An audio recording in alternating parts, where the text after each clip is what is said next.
சைவானுஷ்டானத்தை பற்றி நாம் சிந்தித்து கொண்டிருக்கிறோம். அந்த சைவானுஷ்டானத்தில் பல சிறு சிறு பகுதிகளை பிரித்து ஒவ்வொன்றாய் விரிவாக பார்த்து கொண்டிருக்கிறோம். அதில் இப்பொழுது நாம் சிந்திக்க இருக்கக்கூடிய தலைப்புக்கு விபூதி சுத்தின்னு பேர். விபூதி சுத்தி சைவானுஷ்டானத்தில் ஒரு பகுதி இருக்குது. அந்த பகுதிக்கு தலைப்பு கொடுத்துருக்கா பாருங்கள், விபூதி சுத்தி. இந்த விபூதி சுத்திங்கிறது தொடர்ந்து ஒரு 2-3 மந்திரங்கள் கொடுத்துருக்கா. அந்த மந்திரங்கள்லாம் முடிகிற வரைக்கும் தொடர்ந்து அதுவே வரும், விபூதி சுத்தி விபூதி சுத்தின்னு. ஒரு 4-5 செயல்களை ஒன்றாக இணைத்து விபூதி சுத்தி என்று தலைப்பு கொடுத்துருக்கிறார்கள்.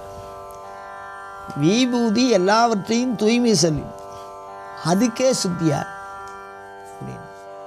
நெருப்பு எல்லாவற்றையும் தூய்மை செய்யும், அதுக்கே அசுத்தம் வருமா? விபூதிக்கு அசுத்தம் வருமா? வராது. பின்ன விபூதி சுத்தி அப்படின்னு ஒன்று கொடுத்துருக்காளே சம்ஸ்காரத்தில் அப்படின்னு. அவ்வளோ அற்புதமான ஒரு தலைப்பு. இந்த விபூதியை எப்படி நாம் நெற்றியிலே தரித்து கொள்ள வேண்டும், எந்த இடத்திலே தரித்து கொள்ள வேண்டும், ஏன் தரித்து கொள்ள வேண்டும், விபூதி தரித்தலினாலே ஏற்படுகிற பலன் என்ன, இவைகள்லாம் வரிசலாக இதில் வரும். அதனால் இதுக்கு பேர் விபூதி சுத்தின்னு வச்சுருக்காங்க. இந்த விபூதியை தூய்மைப்படுத்துவது அப்படின்னா என்ன அப்படின்னு இப்போ சைவானுஷ்டான நோக்கில் பார்க்குறோம். அப்படின்னா இடது கையில் நெத்தியில் விபூதி இட்டுக்கிற அளவுக்கு ஒரு அளவுக்கு ஒரே தரியாக விபூதியை எடுத்து கீழே இறையிறதோ, விபூதி கீழே கொட்டி போகிறதோ இல்லை, அந்த மாதிரி கொட்டக்கூடாது. கோயில்களில் வாங்கின விபூதியை வாங்கிட்டு திருப்பி அந்த ஓரத்துலேயே கொடுக்கறது, வேறு யாருக்காவது விபூதியை நீட்டுறது, இதெல்லாம் செய்ய சொல்லலை சாஸ்திரத்தில். அதெல்லாம் செய்யக்கூடாதுன்னே சொல்லியிருக்கேன். அதனால் இப்போ இது சைவானுஷ்டான நோக்கில் நம்ம பார்க்குறோம். இந்த சைவானுஷ்டானத்தில் இடது கையில் நெத்தியில் இட்டுக்கிற அளவுக்கு விபூதியை முதல்ல வைக்கணும். அப்படி வச்சுட்டு பஞ்சபாத்திரத்தில் இருக்கக்கூடிய ஜலத்தை எடுத்து மோதிர விரலால் அந்த விபூதி மேலே இப்படி தெளிக்கணும். இதுதான் இன்றைய விபூதி சுத்தியிலே நாம் அறிந்து கொள்ள வேண்டிய தகவல். அவ்வளோதான். என்ன அப்படின்னா, ஓம் அஸ்திராய நமஹா, இதான் மந்திரம். இப்போ இடது கையில் விபூதி இருக்குது. இந்த பஞ்சபாத்திரத்தில் இருக்கிற ஜலத்தை எடுத்து இந்த மோதிர விரலினால் ஓம் அஸ்திராய நமஹான்னு அந்த விபூதி மேலே தெளிக்கணும். அவ்வளோதான்.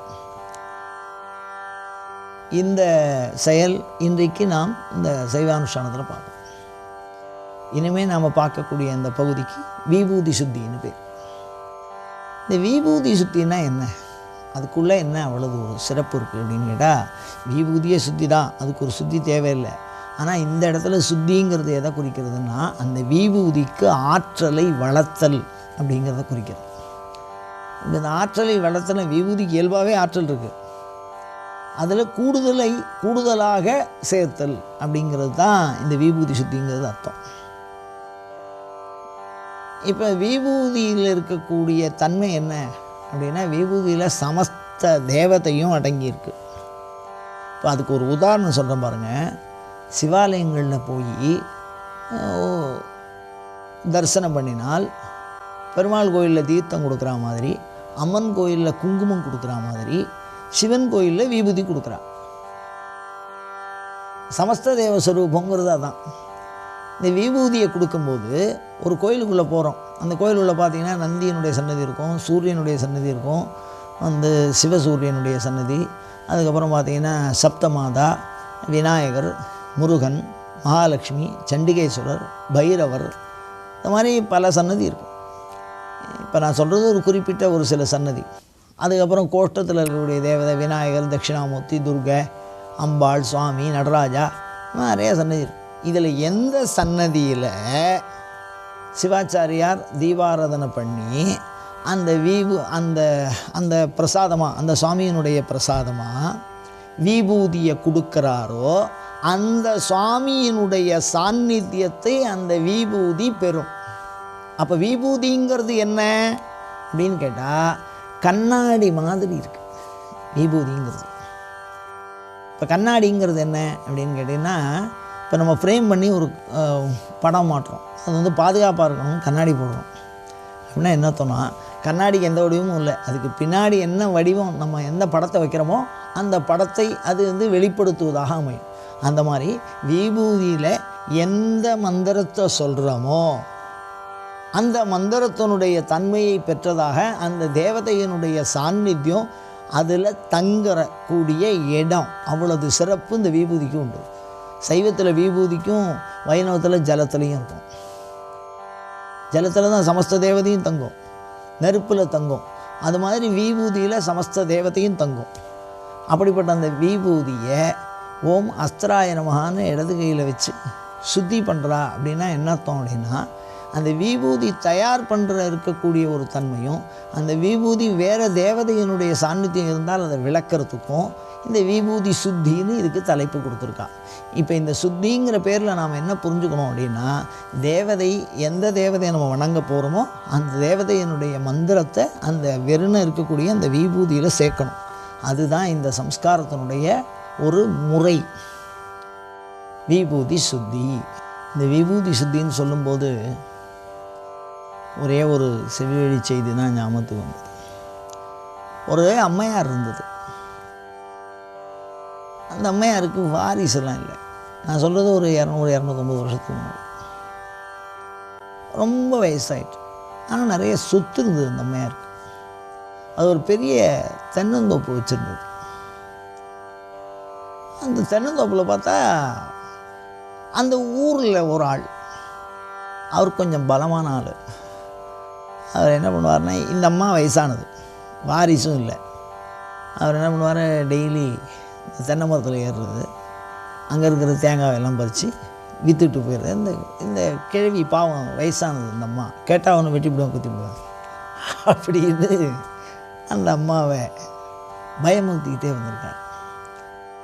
இது வந்து க்ஷேத்திரபாலபுரம்னு மாயவரத்தில் ஒரு பைரவர் கோயில். இதெல்லாம் வந்து செவி வழி செய்தி, அப்படியே நடந்த உண்மை. இதெல்லாம் அந்த உண்மையினுடைய பதிவு அப்படி. அது என்ன பண்ணியிருக்கான், அந்த அம்மா என்ன பண்ணியிருக்கு, அவன் வலுவாக இருக்கான்.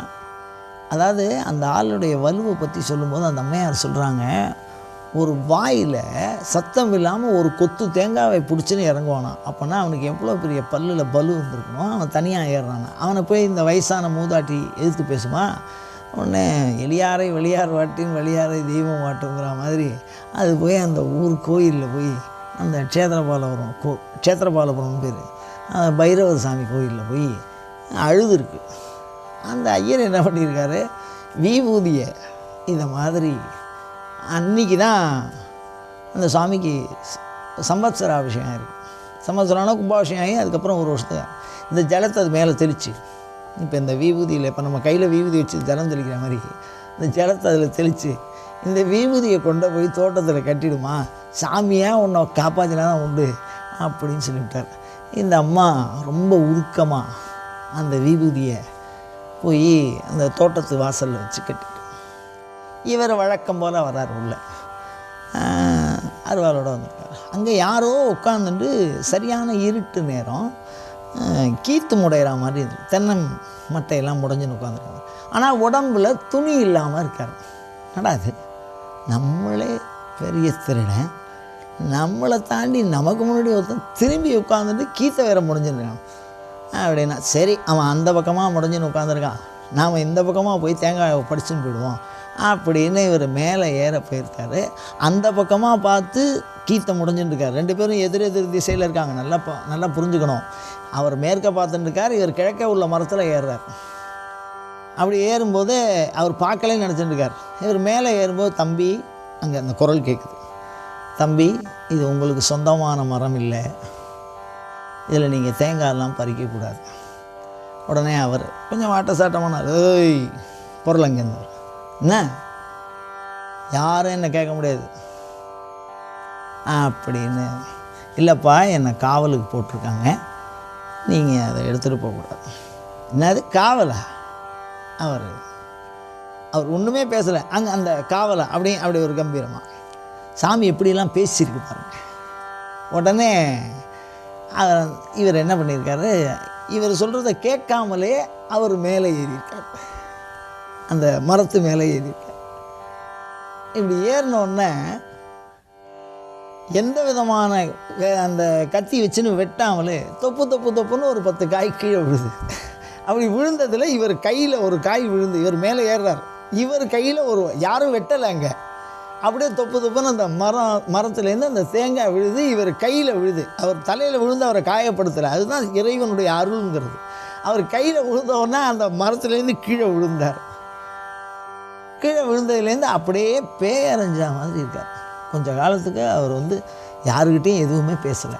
காரணம் என்ன அப்படின்னா, சாக்ஷாத் பைரவரே அந்த இடத்துல நிர்வாணமாக உட்காந்துட்டு அந்த அம்மையாருடைய பிரார்த்தனைக்காக அந்த இடத்துல காவல் பண்ணி, அதுக்கப்புறம் அந்த ஐயாவே அந்த சித்தப்பிரம மாதிரி இருந்திருக்கவர் அந்த கோயிலில் திருப்பி அபிஷேகம் பண்ணி அவர் தெளிவுபடுத்தி அவருக்கே பெரிய தோட்டக்காரனா அவனே காவலாக்கி விட்டுருக்க அந்த அம்மா.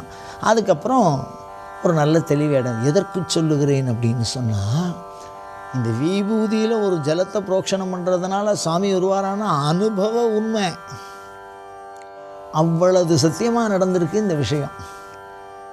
இப்படி ஒரு அற்புதம், இது போன்ற அற்புதங்களை நம் வாழ்வில் நாம் ஏற்படுத்தி கொள்ள, இறைவனோடு தொடர்பு கொள்ள நமக்கு உண்டான சாதனத்தை இறைவனே வரையறுத்திருக்கிறான். 24 மணி துளிகளில் சும்மா ஒரு நிமிஷத்தில் இந்த சைவ அனுஷ்டானத்தை முறையாக நாம் படித்து அதை நம்ம பின்பற்றினோம் அப்படின்னு சொன்னால் நமக்கும் அந்த மாதிரி இறைவன் காட்சி கொடுப்பான், நமக்காகவும் அருள் பண்ணுவான். அப்படிங்கிற நம்பிக்கையோடு நாம் முயற்சி செய்வோமாக. இது போன்ற தொடர்ந்த சிவச்சிந்தனைகளை தூண்டுகிற வினாக்களை உங்களிடமிருந்து எப்பொழுதும் எதிர்பார்த்தவனாய், அயம் தர்மஹா உத்தரோ தராபிவிருத்தி ரஸ்து.